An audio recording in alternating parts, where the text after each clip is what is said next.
Suddenly, a familiar lynx rounds the corner. Chase? What are you doing here? TJ, what the fuck are you doing here? Did you get past Carl and Flynn? Oh yeah, no, yeah, Like- we're having the confrontation today. I forgot. Yeah, but I don't know how he's here. So, did you pass them and then be surprised I was here with them? Or are they gone? Did they leave me here and you're coming here separately and you walked all the way here and there was no one here yet? Because, like... And then how... That would be so awkward. Yeah. How would Chase explain why he's there? Like, that is a good He's question. working on his report. And he's Oh, nosy. yeah, no, I guess that works. He's just literally here to work on his report. That's just the real reason. This has nothing to do with his confrontation with Flynn. I know, but him just being alone in the office? It's Yeah. odd. I don't know. He's a snooper. He's a journalist. He's Wow, so good at his job. hard-hitting Whoa. journalist. He's Nightcrawler. That'd be way more interesting for Chase. He stops in his tracks, fidgeting with himself. The feline keeps rolling and unrolling the bottom of his shirt. I don't see any sign of Flynn or Carl. Hi, TJ. I was with Flynn and Carl. I'm scanning some stuff for my project. Oh. He frowns in acknowledgement, nodding. How did Carl's job interview go? His frown shifts to a tepid smile, awaiting my response. Not good. And just like that, it's gone. Oh. Well, there's a lot of work in Peyton. He'll snag one eventually, won't he, Chase? I fold my arms over my chest. I think he might need to get over some stuff before trying again, honestly. Anxiety, all that sort of junk. TJ nods. Weren't you going hiking? He's never been hiking in any of the timelines, Chase. It's always a cover. Well, was it the one where we went hiking with him? Like the scavenger hunt. That's the one time he's been hiking. It's the one time. He goes hiking with us, and every time he says he goes hiking, if there wasn't a witness, he's actually up to mischievous shit around town. Dude, he's actually like the Echo Town murderer. Like he's out there just taking people out. TJ glances to the side, seeming to eye each open doorway with a sense of wariness. Flynn texted me. Said he wanted to talk. You know, about what happened at the lake. I blink. I'm surprised that Flynn told him why. You think that if you almost would think that if TJ knew what it was, he wouldn't want to come. Yeah. And you agreed? My voice comes out more surprised than I intended it to. Again, TJ nods. TJ, you don't have to... It's my decision, Chase. I want to help. I sort of knew this was coming when I came back. And I know it hurts Flynn. Despite his words, TJ doesn't look remotely confident, the links shifting restlessly. But I didn't know you'd be here, though. I don't know exactly how to respond to that, so I pull up my phone and tap away, giving the links an understanding nod.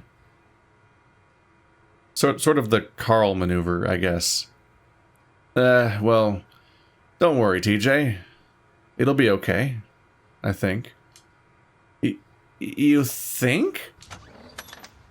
Oh no, they came in so fast. We're back. Carl got sick again. Puked all over the historic hanging tree. That's upsetting. That is... Carl, someone died there. A lot of people died A there. lot of It people was the died hanging there. tree. It was named for all of the hangings they Oh did. gosh. Oh my god. Desecrating like 1,000 dead people. It's upsetting. It's upsetting that a place would have a hanging tree. It's upsetting that They keep the hanging tree. you keep it as the historical monument. It's the historic hanging tree. Here it is. It's still here. I mean, you know, And it's impressive that Carl chose there to throw up. nice work, Carl. Carl offers a meek wave, which freezes when he sees TJ standing next to me. He quickly shoves both of his paws into his front pockets. Flynn notices TJ as well. He doesn't show any signs of nervousness. Jesus, is this really happening? He moves over to us and rests his behind on the back of his desk, his large tail wrapping around it. There's something about the sight that accentuates how damn huge he is, and I can't help but wonder if he's doing it on purpose. Carl remains motionless by the front door. We lock eyes for a moment, but our attention shifts as Flynn speaks. Thanks for, showing up and stuff. TJ says nothing. The lynx standing next to a small pot, which he keeps bouncing his foot against. I see Flynn's Adam's apple bob, the gila wetting his palate like his whole mouth has gone dry. Meanwhile, Carl looks like he's about to be sick again. Do you want to stand beside Carl? He might puke on us. I don't know. I feel like Flynn doesn't need our support here. No. And also TJ is babied too much and genuinely, like, Jenna and Chase both underestimate TJ all the time and act like he's still a kid from what they knew him before and not the put together adult that has been going through college and has his life figured out more than most of them.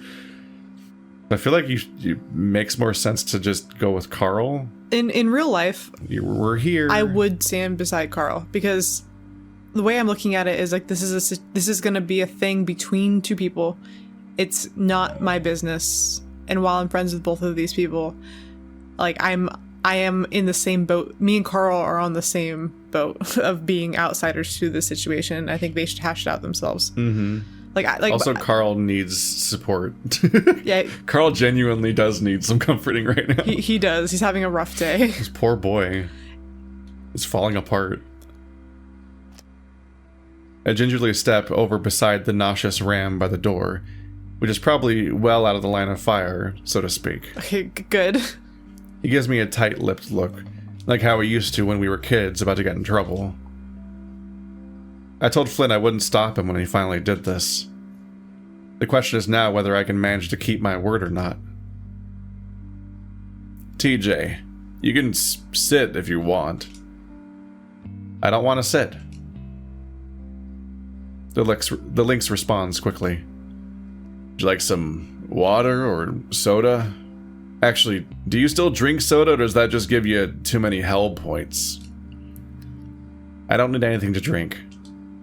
Thank you, though. The feline remains on edge, guarded, seemingly readying himself for the gila to explode like he did back to the river. Alright. So, I'll ask you again. What happened, TJ? For some reason, hearing those words again makes my heart lurch within my chest. It's because you killed him.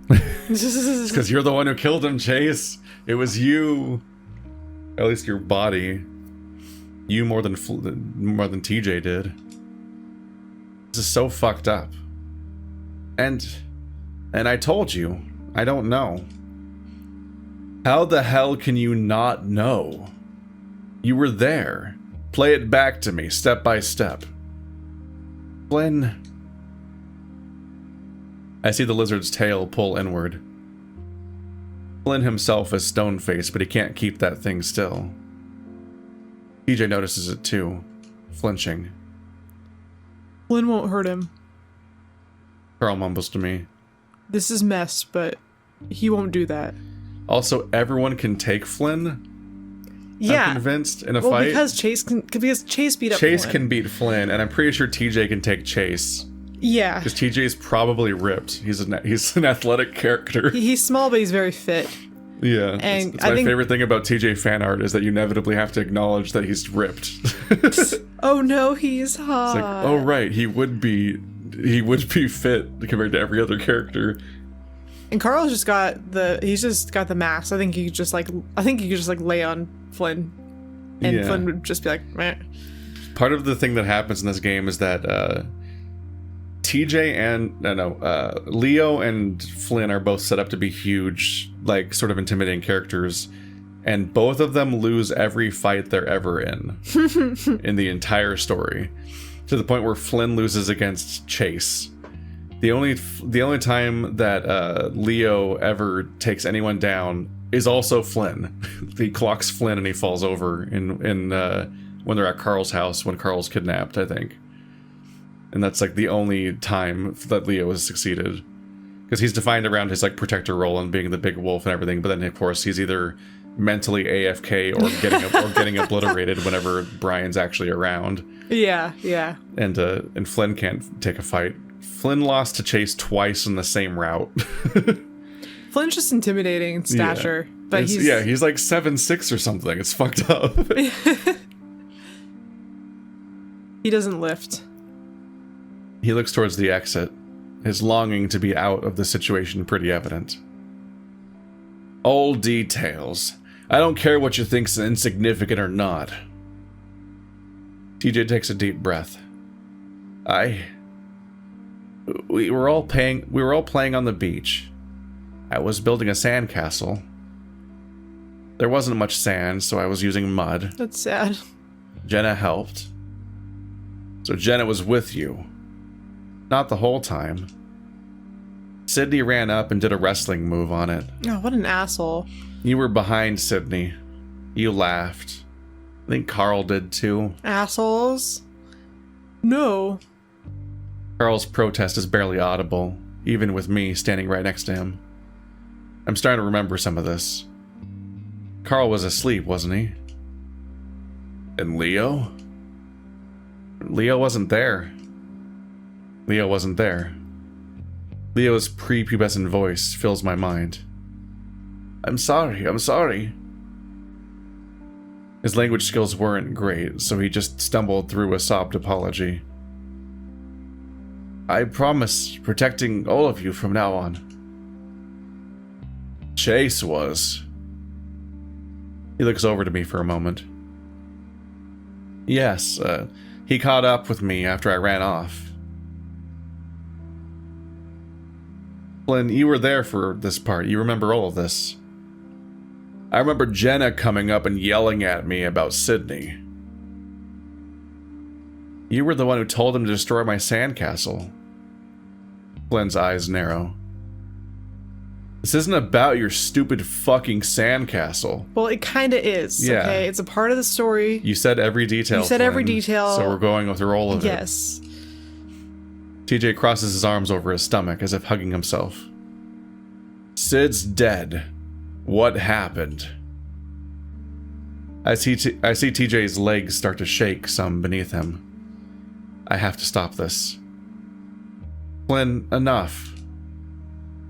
Tequila looks at me, his eyes a little wider. What?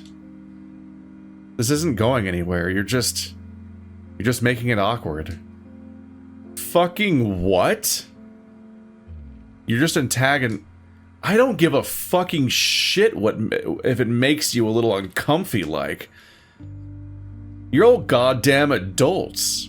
I'm sure all your expensive therapists told you to talk about it, so talk about it. Chase caught up with me. All eyes shift back to TJ. He kept asking where Leo was. Then he ran off. Flynn looks to me.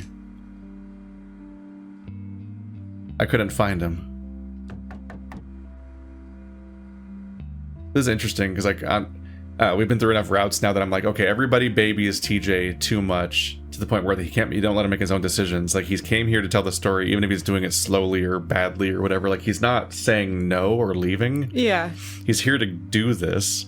So Chase stepping in, even after agreeing with Flynn not to, not only is it like not reading the room, but then if you have the context of TJ's route, you're like, oh, Chase, even if he doesn't understand what's happening, subconsciously is motivated to make the story not come out because he's the culprit. Yeah. He's the one who did it. It's really unnerving to see him trying to undercut the conversation. He has like a dog in the race, so to speak. Someone's knocking on the door.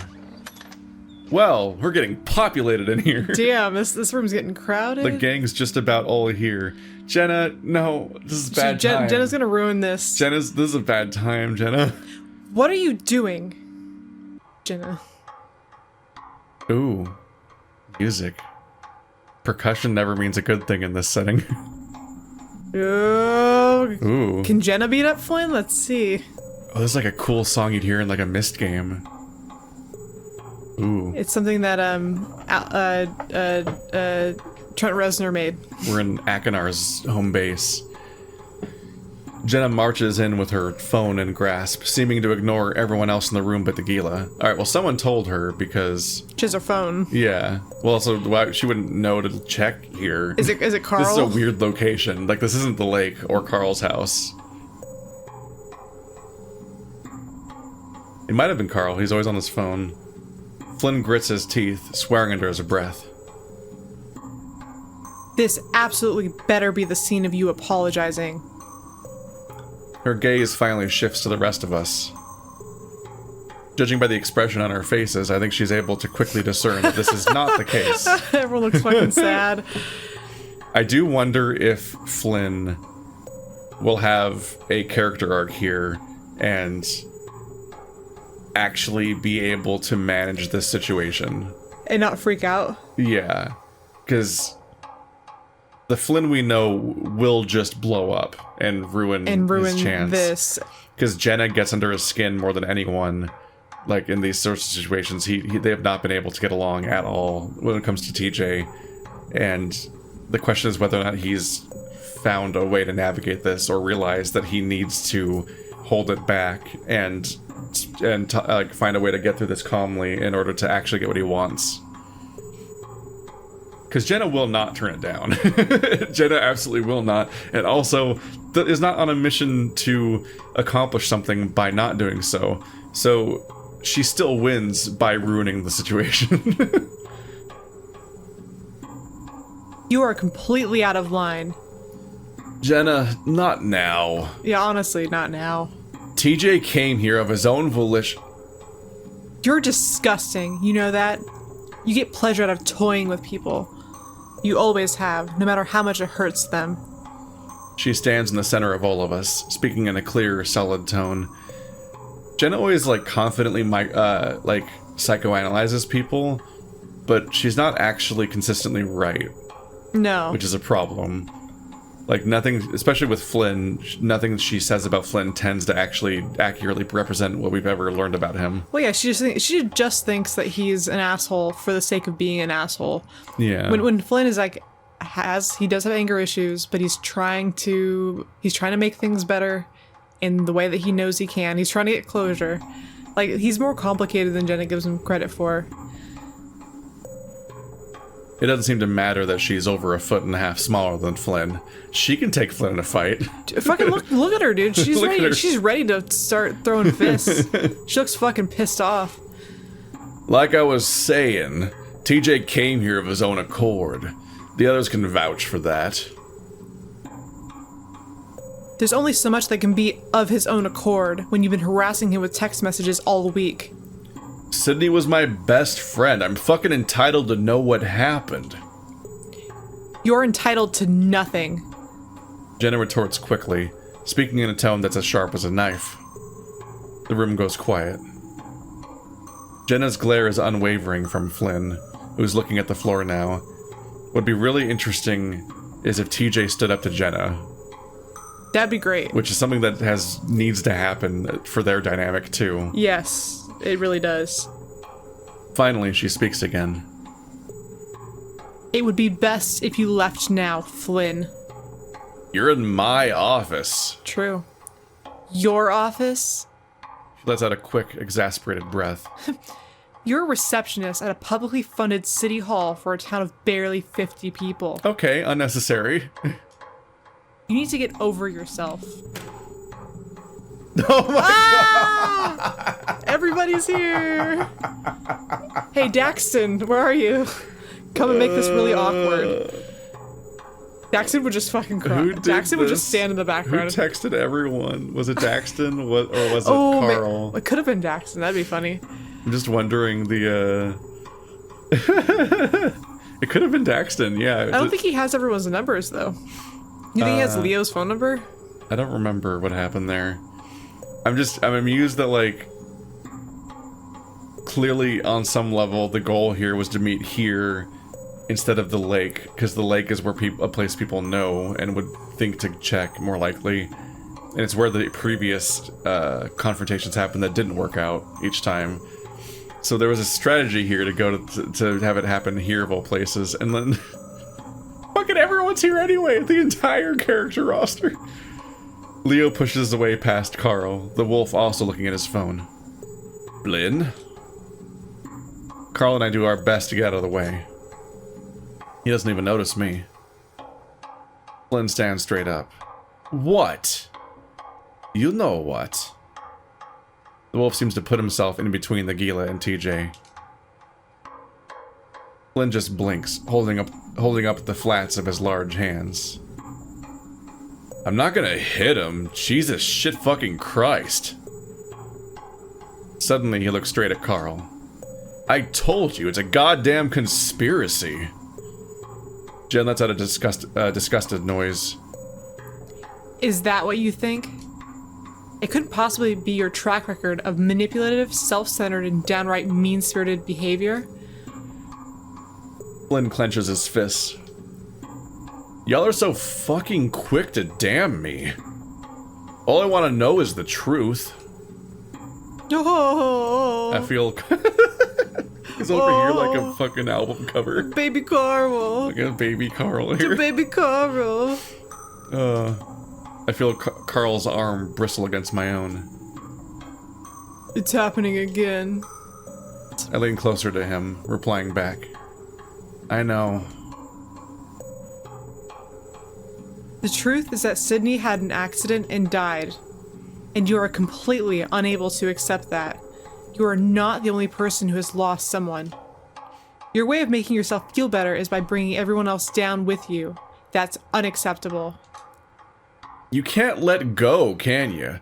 Just a total control freak who thinks you know what's best and who deserves what. We all know you hated Sid the most. Hell, you told Carl you were glad he was dead years ago, and guess what? He told me. Carl looks down at his hooves. Cool. Cool day for Carl. Carl didn't even want to be a part of this. No. Jenna's about to speak again, but Flynn cuts her off. TJ, go on from where you left off. We get 1 week with our old friends. Our family. You ruined it, man. Yeah, he's the only one who's done anything to ruin this, Leo. He's the only person with any ulterior motives about this week that has ever does anything to fuck things up. Well, yeah, he's right. They are like a family because they'll fucking hate each other. Like, they're more like a family than they are like friends. Because they fucking... They put up with each other and spend time in each other's presence for a reason I don't understand. Because they're not actually biologically family. Like, there's like a sense of obligation. You know, Flynn and I were getting along pretty well on the first days of this week until you started breaking and entering. Yeah, that's a good point. TJ still holds himself tight. I need to do something. Oh, TJ. I don't know if you do. I step forward. Okay. Yup. Sam knows what he wants to do. Yeah, Sam has a reason for wanting to do what he wants to do. Sam has a specific motivation to have this scene play out a specific way, so every option's the same. Pick the top one. Flynn is not the person that needs to be stopped.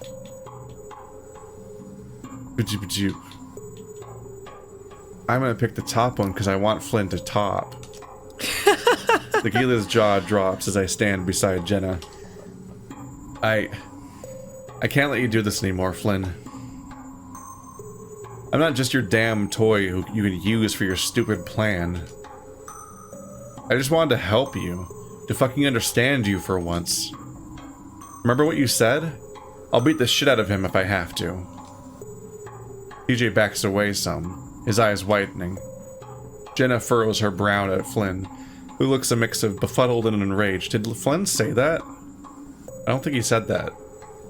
Said what? I'll beat the shit out of him if I have to? Yeah. I don't think he said that. No, yeah, and he never I don't think Flynn ever actually threatens people with violence. He just gets his ass beat whenever he raises his voice, basically. This seems like a move. Yeah, that does seem like a move. This is a hard betrayal. This is akin to like the TJ route where we have 2 routes in a row where we're just completely alienating the character that the route's built around, and so it's just gonna there isn't going to be a repair. It's rough because you can see this whole scenario. You can see the outs. You can see the routes that could have made this work or could have had a good outcome, but none of the characters involved, especially us, are going to make the choices necessary to do anything about that. It's just brutal to watch the obvious telegraphed solutions be ignored or actively obscured by motivated reasoning. Jenna, befuddled and enraged. That's not happening. Bullshit, bullshit, bullshit. The giant Gila practically hisses. I don't think any of that shit you said about Leo is true either. Oh no. Okay. He's actively sabotaging. Yeah. Is he making something up to make Leo on the defensive, or is he talking about the reveal that he slept with Leo? I feel like it's gonna. I thought it was gonna be something. Does he think that's a lie? I thought it was gonna be something defamatory about Leo's character to get Leo pissed off. At first, you just kept saying he's changed, and that all he does is bully people and fuck randoms. Okay, that's never been said. Yeah. Okay, so Chase is just making shit up to sabotage now. I feel like Leo's always bullied people, though, but... Yes. No, we've talked about how it's something that's, like, somewhat clumsily revealed in his interaction with Clint. Yeah, he used to bully the fuck out of Clint. Yeah, we know that the interpretation that's kind of spoon-fed to us a bit, because it's kind of hard to actually present it in the events themselves, but so instead it's presented via Chase's thoughts about what's happening, is that it's made clear both in the flashbacks and modern day that Leo antagonizes Clint because he wants the excuse to beat his ass. Yeah. And so it's a sort of weird reverse psychology bullying he goes for. Like Clint is fundamentally harmless in certain ways, and he has a lot going against him, and Leo just uses that as an excuse to like basically just get on him all the time. Clint's definitely not harmless, but also not harmless, but he's definitely... Leo intentionally chooses not to de-escalate things. He wants the fight to happen because he wants to hit him. I have a which Clint is not sympathy. A great sign. Yeah. Clint I feel is bad this. For Clint. Clint is like this sad little crackhead that he's just get out of his situation, and especially by the end of that route, he's just like cowering on the train and just miserable. But he also does definitely attack Chase with a crowbar. Yeah. Like, he does. He is a dangerous person that will be brought to violence. It's Chase, though. That's kind of harmless. That's fine. You get some really complicated mixed feelings where it's not fair. It's not accurate to like exonerate Clint or act like he's innocent or oh he's baby or anything like that. Like he's distressing. No, he's an off-putting person, but also like he spends half that route being tortured by people. And his backstory makes me sad. Like I'm Clint's sympathizer. His current story makes you sad. It was being like hung from trees to out for the kicks of Brian, which at the time we didn't know who Brian was, but everything we've learned is about Brian since makes that scene worse. Yeah, and it's like it's all to manipulate him for his drug habit. Like it's a lot. He's so enticed by his drug habit that he goes to Brian and he lets Brian be Brian to him, which means that he's really addicted to drugs because Brian's the worst person to encounter. Clint is a distressing, off-putting character with a tragic story. And it's not like he's not especially redeemable in his current state, but it is one of the most heartwarming pieces of fan art you can find is when people draw like healthy Clint. Yeah. Like reformed Clint. You're like, oh, it's just like you want that to happen. You want him just to have a different life, please. It's just sad. That stuff comes out really good too. Jenna's right. You just manipulate people to get what you want. You knew damn well that I was hoping, that I wanted. Oh my god. Oh my god, Chase. He's dangling his carrot in front of Leo and to get Leo like to see red and just attack Clint. It is so rough to be Chase. To have to be in him. The next line. You know, I make sure to look at Leo with a sorrowful, longing look. Oh no, so manipulative. I trail off and Leo quickly steps up. Go on. What do you want from me, Chula? I bite my tongue for a moment. Flynn seems like he's about to pop. I peer up at Leo. His blood's just run cold by the look of him. He made me think you didn't care, and he actually loved me. All he wanted to do was fuck, man. He kept saying I shouldn't see you, and that you were dangerous, and I need to help him plan his interrogation. He's making it all up. Did you just see what he did? He does it all the time now. That's why I texted you guys. I didn't want TJ to get hurt. It was Chase. Oh, it was Chase. It was Samuel. Oh my god. You're the one who texted them? Oh my goodness.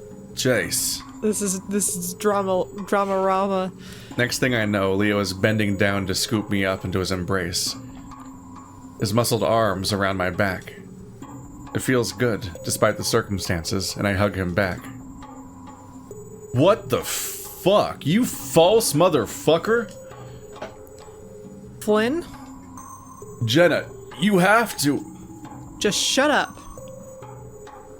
The look on her face is absolute repulsion at this whole situation. Man, it's been a long week. Chase! Oh my gosh. Damn. But the fact that we have to still be him. I mutter. I feel the wolf just shake his head. His cheek rubs firmly against mine. Fuck yeah, it has. What? No. Carl speaks up from the corner of the room. His voice is faint, but we all hear it. This is turning into this sad Weezer album.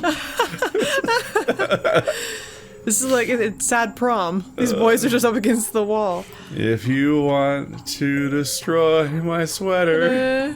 Whoa. Dudes, Flynn wouldn't hurt TJ. I don't know why you guys would think that he would. Even if he did say it. Carl's voice peters out meekly. Leo pulls back from me, and I feel a weird sense of loss. Maybe I'm just touch-starved or something.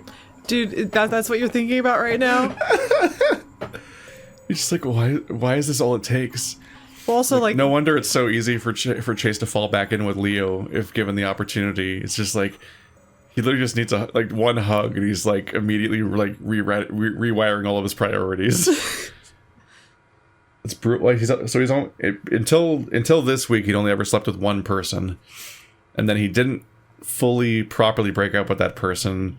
Was secretly sexting him sometimes in desperation, and then went through all of college not dating or hooking up with a single other person the entire time. It's like, that isn't a great approach.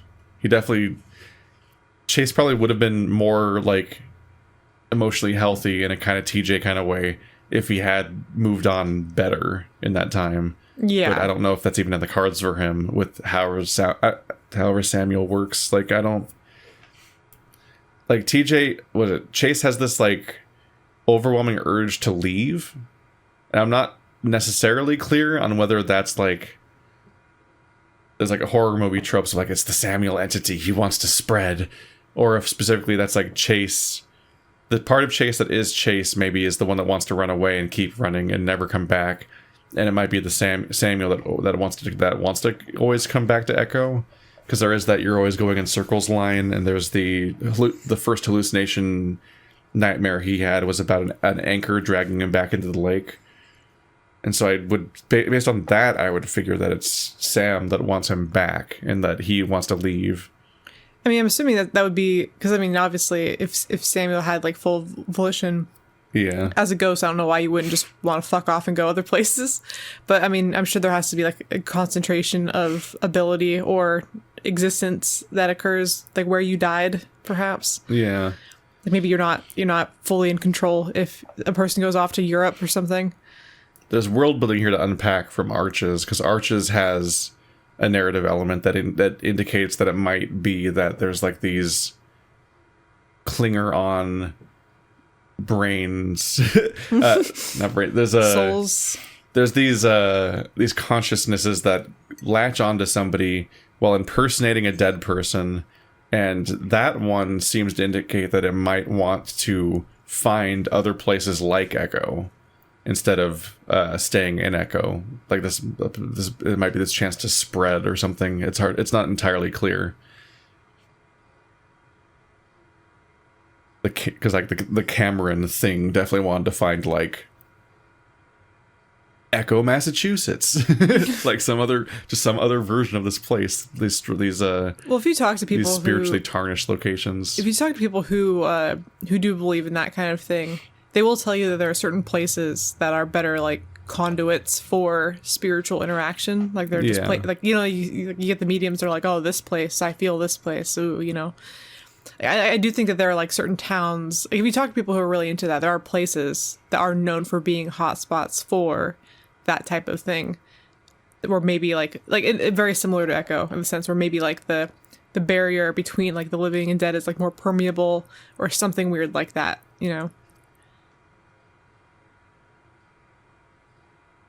This is sort of bad business. This sort of bad business sounds like him, yeah? I feel it in my gut. You were trying to tell me something yesterday at the party. I should have caught on sooner. No. Your gut's wrong. You just easily... Jenna's gut's wrong and Leo's gut's wrong. You both are blind to your own motivations.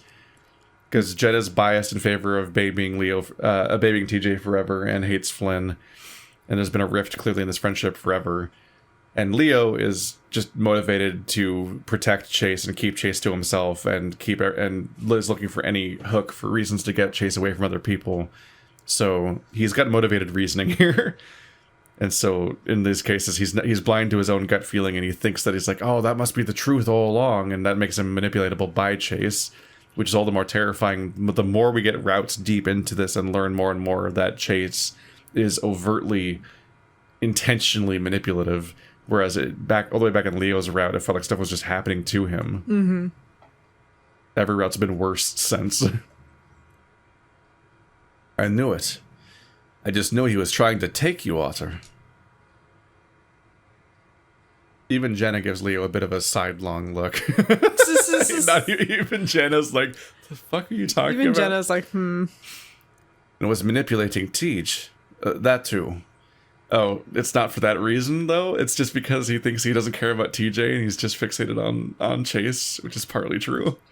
Dude, like that, like what Chase said to Leo was like the perfect thing. Mm-hmm. This is very like Mean Girls. It's very mean.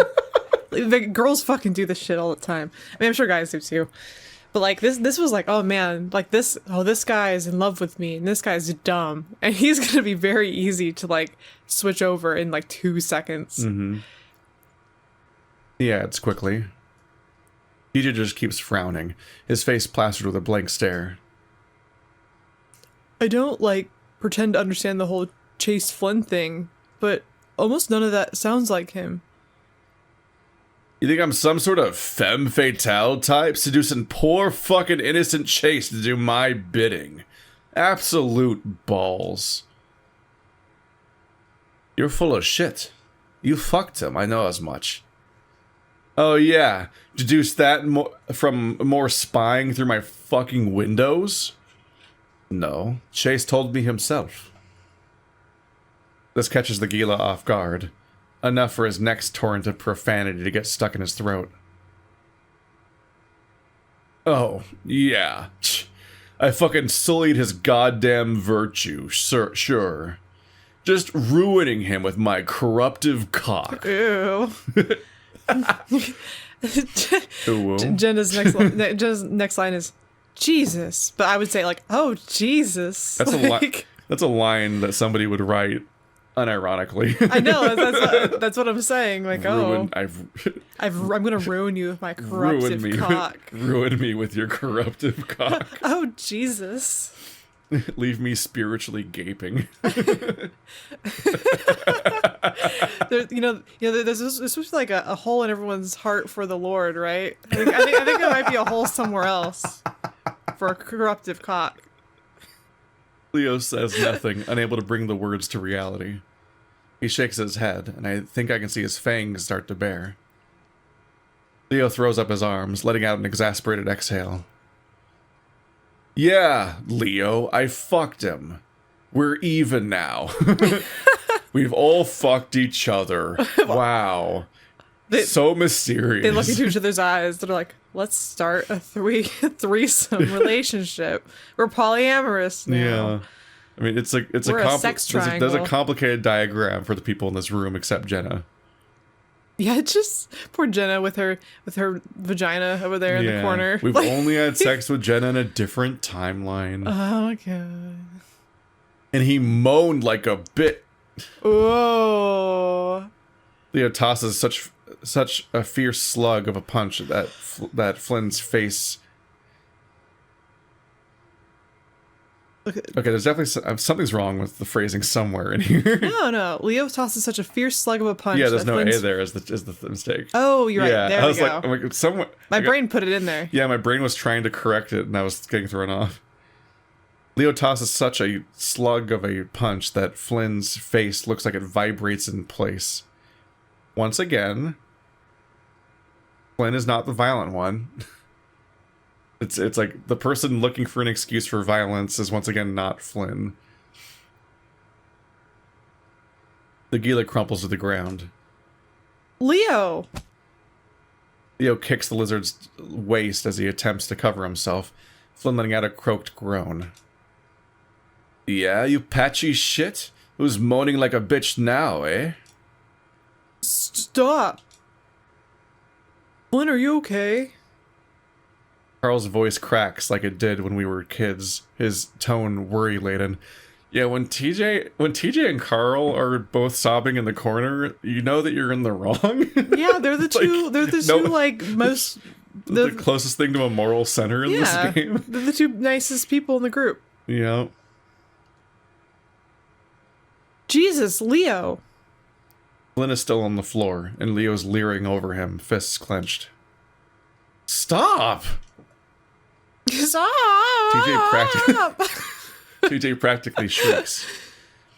All heads turn, even Flynn's, which is looking a little battered. TJ, I saw how Sydney died. His voice is so quiet in contrast to his initial yell that it's like a splash of cold water. Teach, you don't have to give this piece of dirt the satisfaction. I want to. He deserves as much. He seems to take a moment to get his breathing steady, the lynx looking shaky. I had run off to be alone by the water on the far side of the beach, by the outlet. I was upset. I wasn't watching the water. There was some shouting in the distance. It just sounded like, I don't know, how guys used to be. Loud, you know? The lynx rubs his paws together, rocking upon his feet.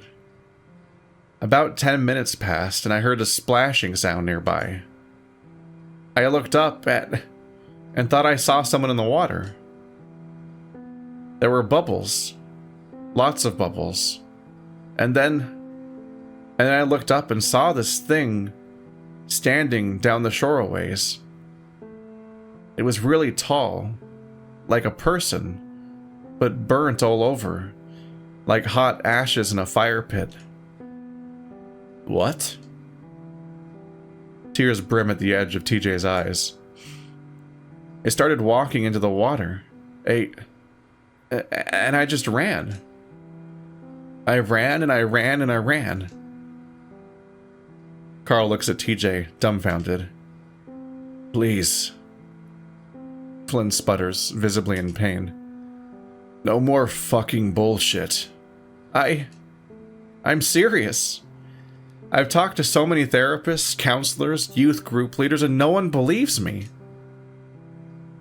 TJ's brow wrinkles, his chest heaving before finally the lynx breaks down into a sob. No one will ever believe me. It hurts so much, and I'm so scared all the time. It's quiet. We all stand there, watching the lynx cry. No one speaks. No one reaches out to him. Snot runs down from his nose. He tries to wipe it off with the inside of his shirt, but he just smears it. He clutches at his own whiskers, tugging at them. As I was running back a quarter mile away, someone tackled me into the water. They held me under so long. Lights start popping in front of my eyes. The lynx gestures, opening and closing his paws in front of his face. So this is Sydney. Everything after that got fuzzy, like I was dreaming. 2 bodies. Both had brown fur. That's all I could see. Undulating in this constant, restless motion. It all comes back so quickly. The sky is overcast, the air crisp, autumn. TJ sitting in a daze, Jenna running back to town, Flynn pulling me into the water, me grabbing onto neck scruff, pulling back to shore. Carl sitting on a rock, bawling. Leo starts trying to do compressions, and Sydney just stares. Sirens, the helicopter rotors, adults everywhere. I'm home. Mom's holding me. Dad puts on my favorite movie. I watch. But still, Sydney stares. 2 bodies. Both with brown fur. Slowly, I start to feel their eyes shift towards me. All except for TJ, who stares only at the floor and mutters, "I'm sorry."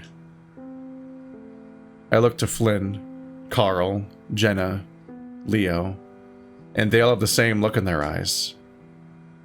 Nothing of malice, hatred, or contempt, but sort of mournful pondering.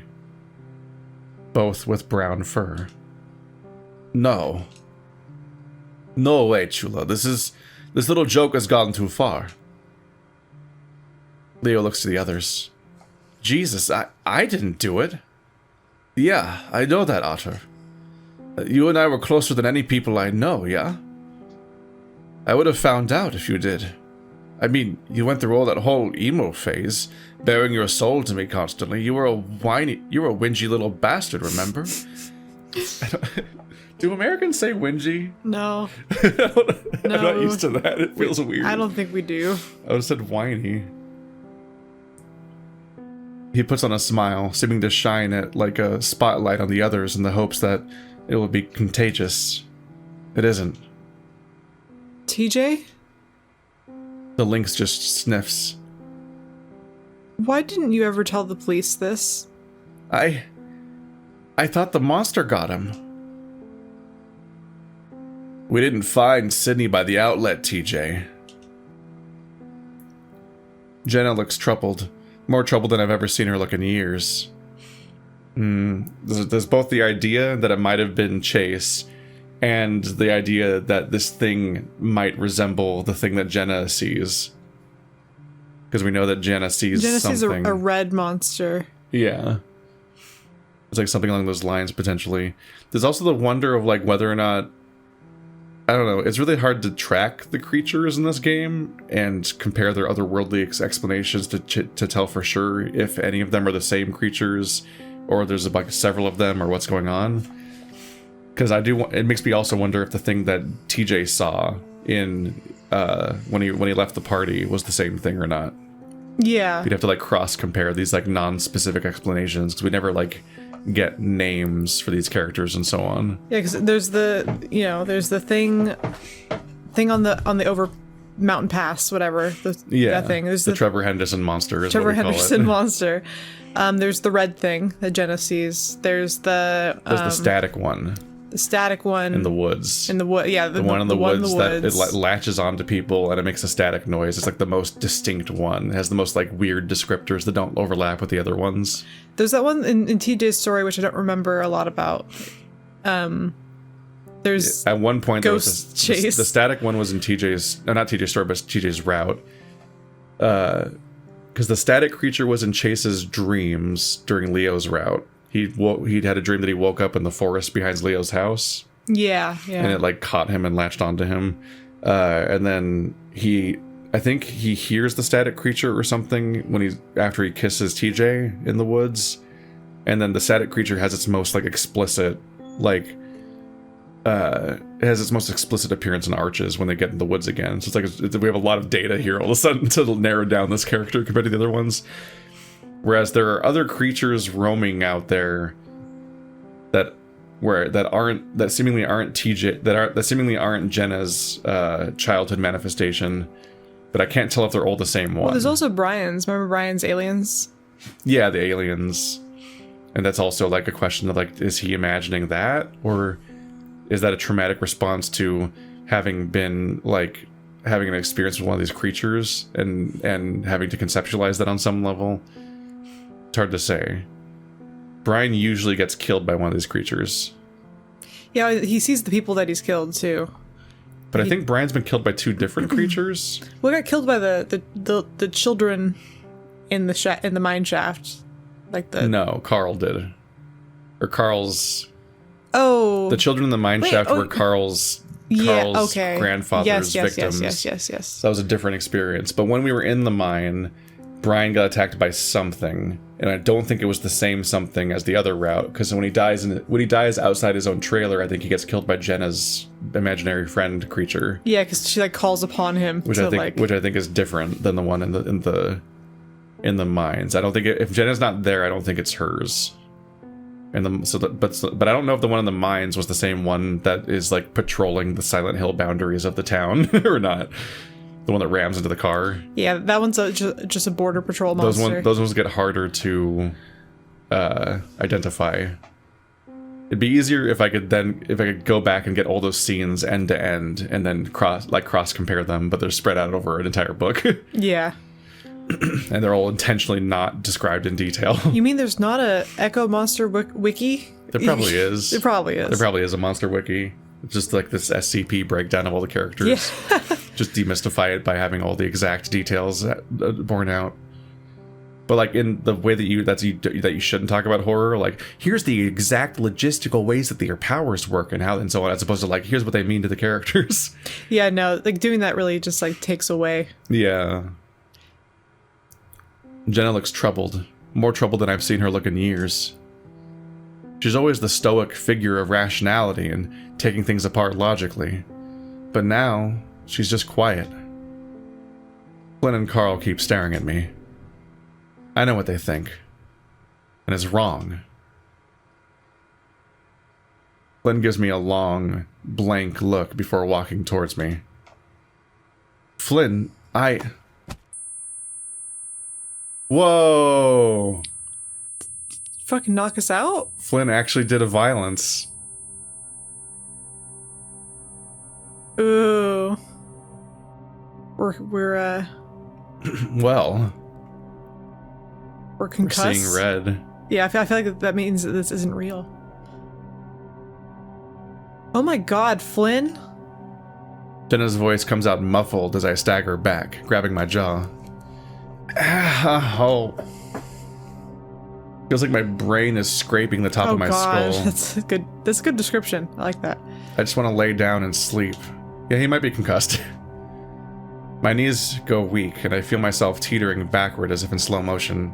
I think this is the specific situation where you don't want to fall asleep. Yeah, well, yeah, you're not supposed to fall asleep. For some reason, it feels like I'm expecting nice, cool water to greet my backside. That tipping sensation sticks with me, and I realize that I'm not actually falling. Flynn? Flynn! Flynn! Flynn. Leo's shout keeps repeating, and each time it's quieter and more distorted than before. You hold your paw up in front of your face. There we go.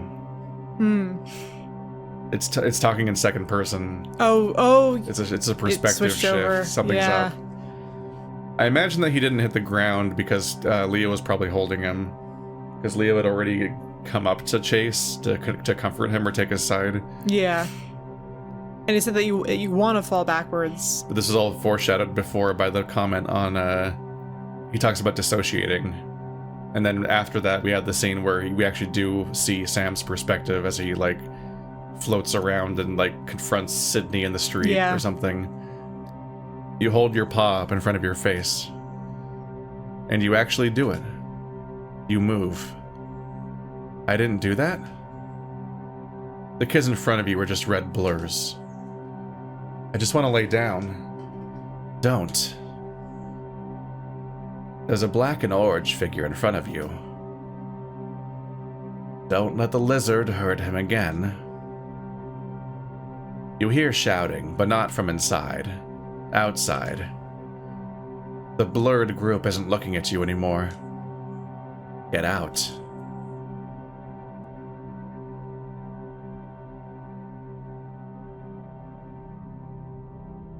I don't care. I don't care anymore, you faggots. A cracking voice comes from outside. If I had to guess, it sounds like it's coming from down the block. Oh, I thought that... Yeah, okay. I wasn't sure if this was Sam about to just I thought it was gonna be take over and confess. It might be Duke. But why Duke? Because he's usually hunting to figure this stuff out. I know, but like... I'm trying to remember. We knew who it was, but I'm trying to remember who it was. There was somebody who kept making a ruckus in the parking lot, and based on the description, we could tell who it was. Remember? Yeah. But I'm like, was it Duke? Was it Brian? I feel like it was Duke. I feel like Duke was less likely to use slurs than Clint and Brian. Yeah, but he sounds extremely angry. Yeah. If I had to guess, it sounds like it's coming from down the block. Everyone but Flynn is peering out a small window near the door. Nagila, however, is still staring at me. His eyes look like they're shaking in their sockets. What? Oh, Lord. Oh, good Lord. I'm just trying to parse who this is. I don't know. Oh, Lord. Oh, Lord. My Lord. Good Lord. What was the... I don't have it anymore.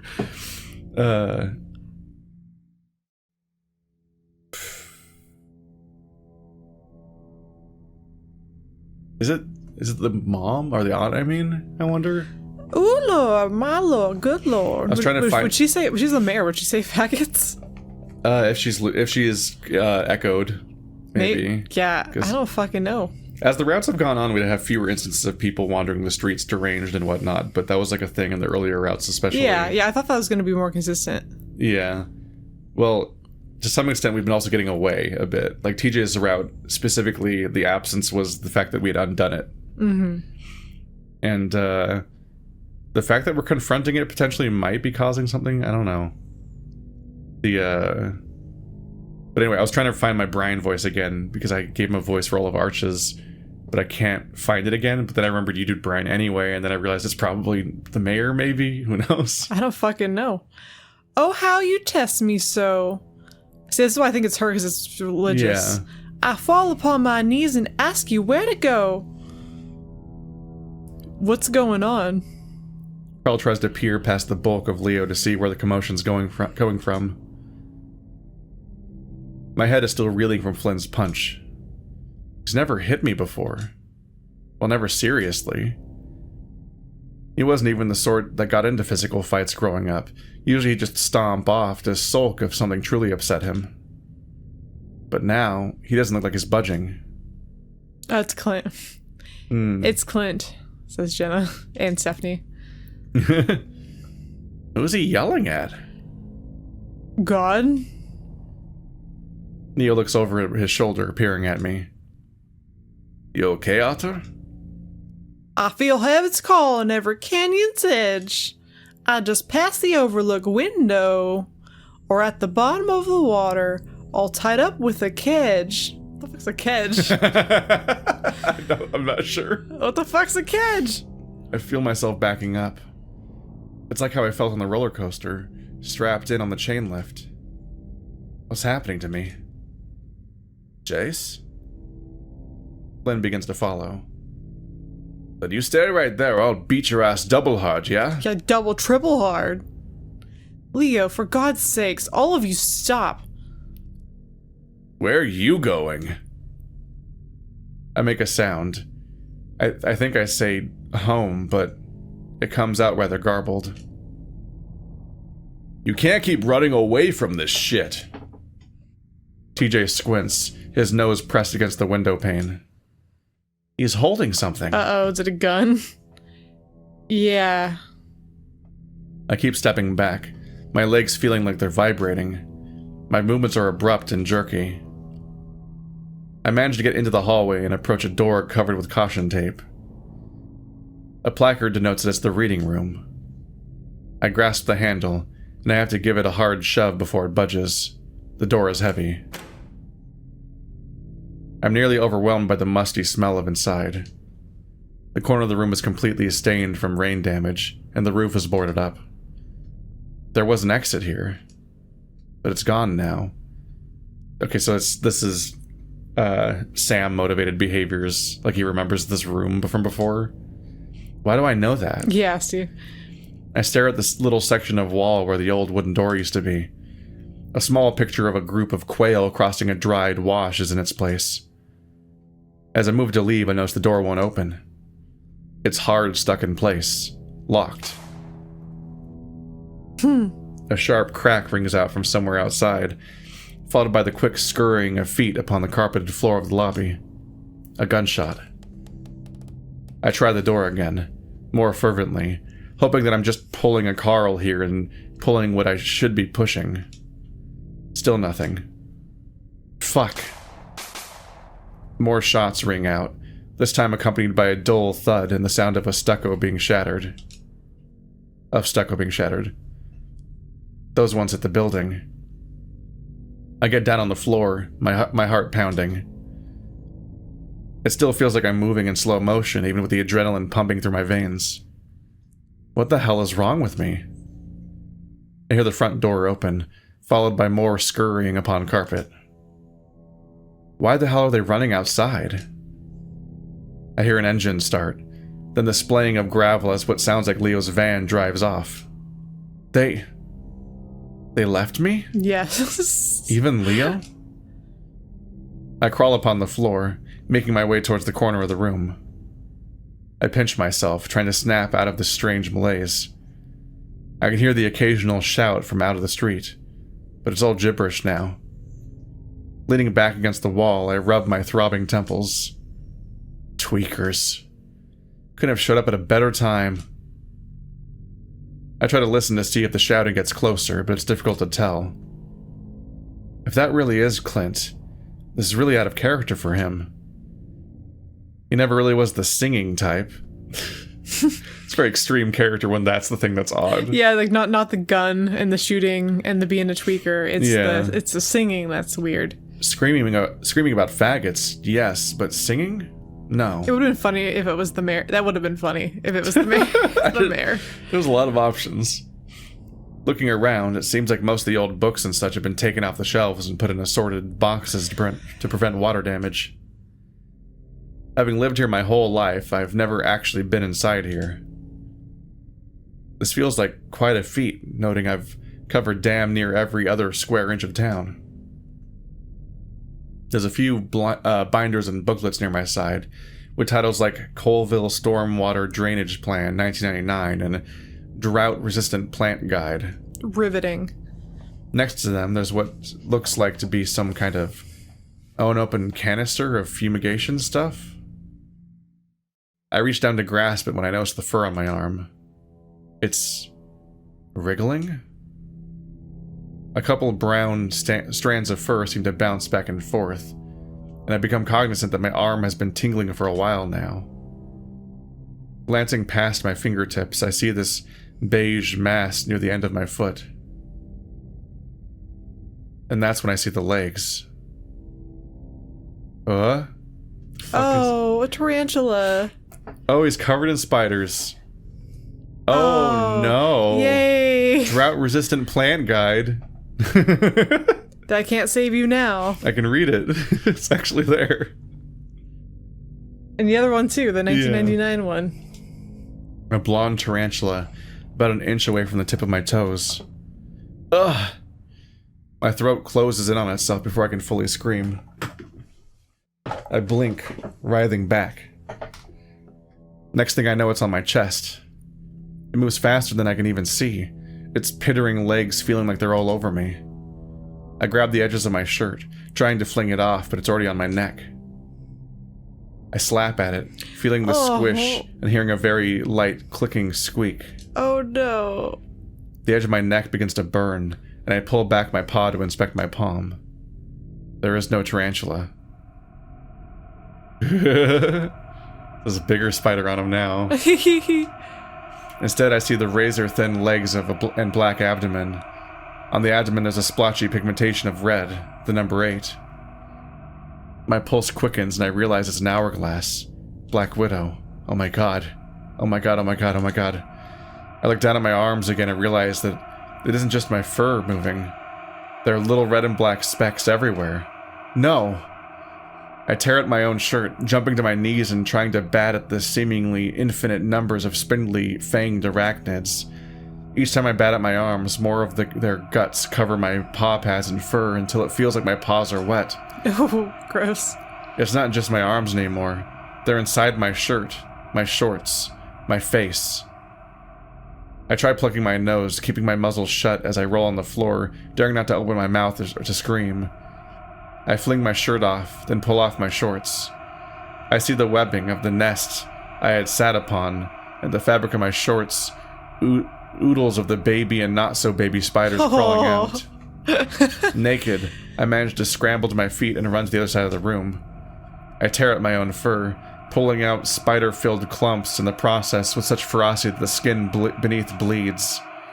I pull and pull, my vision blurred from my own fear-induced weeping. The needle shot sensation of when they bite is the worst part. It doesn't hurt as much as I thought it would, but I can feel it every time, over and over again. I pull a large one off my face and throw it to the ground, a scruff of fur and some of my goatee along with it. Good.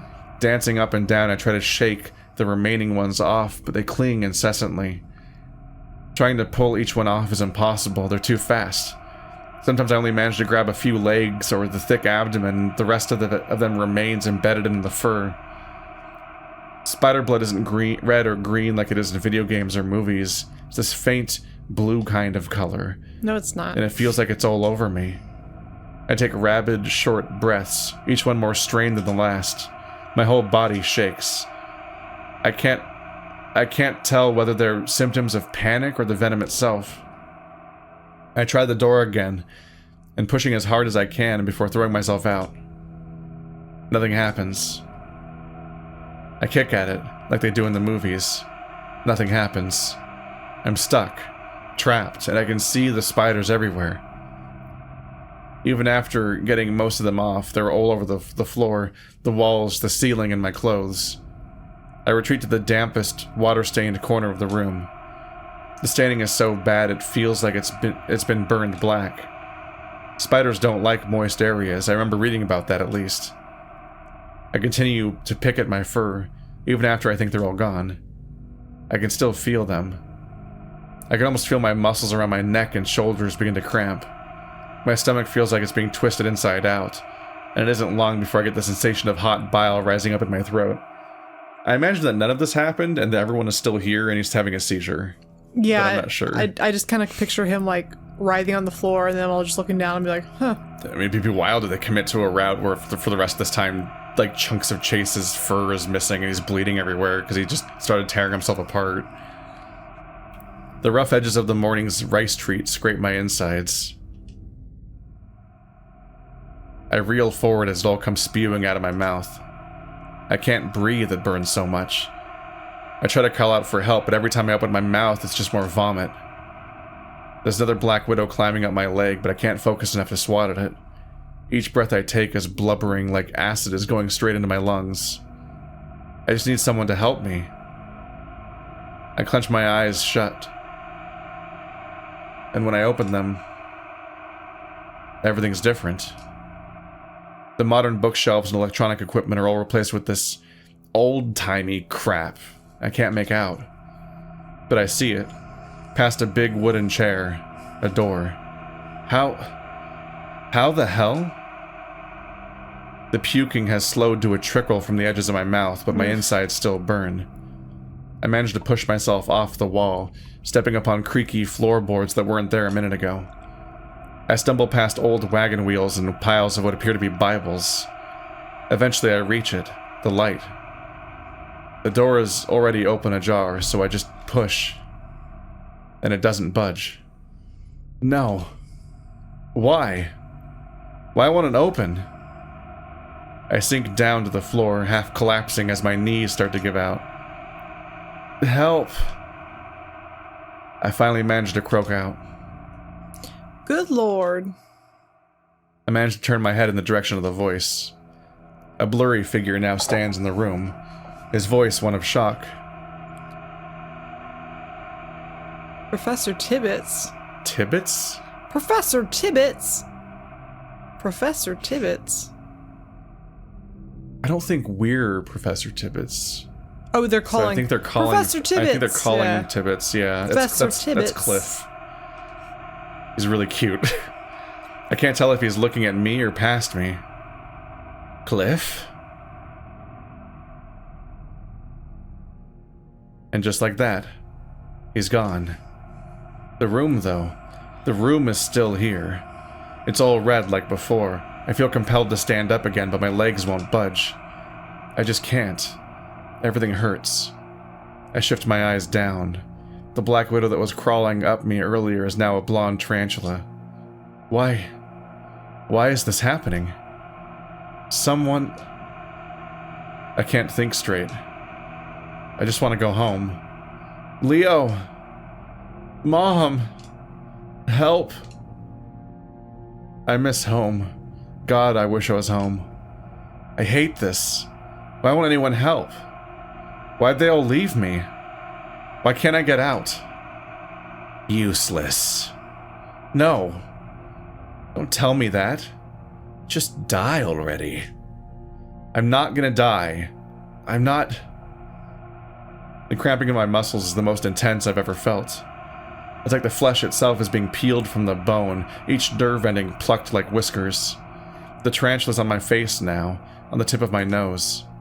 I can see all of its eyes, and in those eyes I see the reflection of my own. Its dusty blonde hair begins to shift, dissolving into darkness contrasted with neon orange markings. And then it becomes nothing. I close my eyes and wait.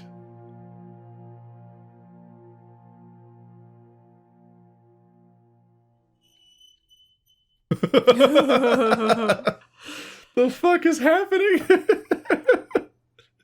Okay. Oh my... That was a roller coaster. Yep.